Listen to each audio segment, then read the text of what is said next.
January 10th, Daily Devotional, titled Lift 'Em Up, written by Ellen G. White. Christ alone satisfies the claims of God's law. For there is one God, one mediator between God and men, the man Jesus Christ, who gave himself a ransom for all. 1 Timothy chapter 2, verses 5 and 6. The Son of God was next in authority to the great lawgiver. He knew that his life alone could be sufficient to ransom fallen man.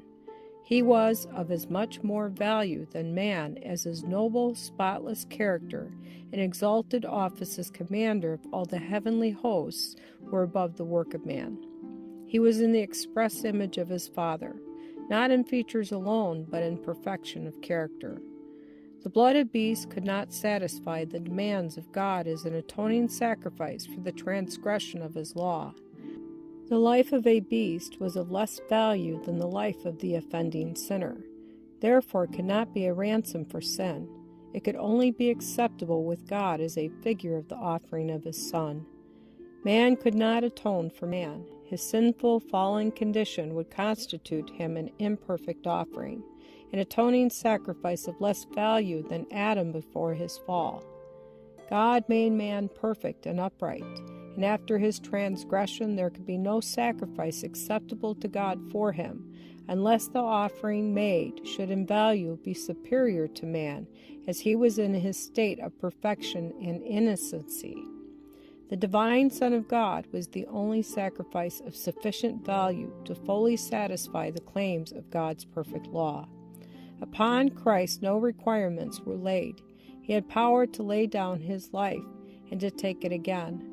No obligation was laid upon him to undertake the work of atonement. It was a voluntary sacrifice that he made. His life was of sufficient value to rescue man from his fallen condition. The Son of God was in the form of God, and he thought it not robbery to be equal with God. He was the only one who as a man walked the earth, who could say to all men, "Who of you convinceth me of sin?"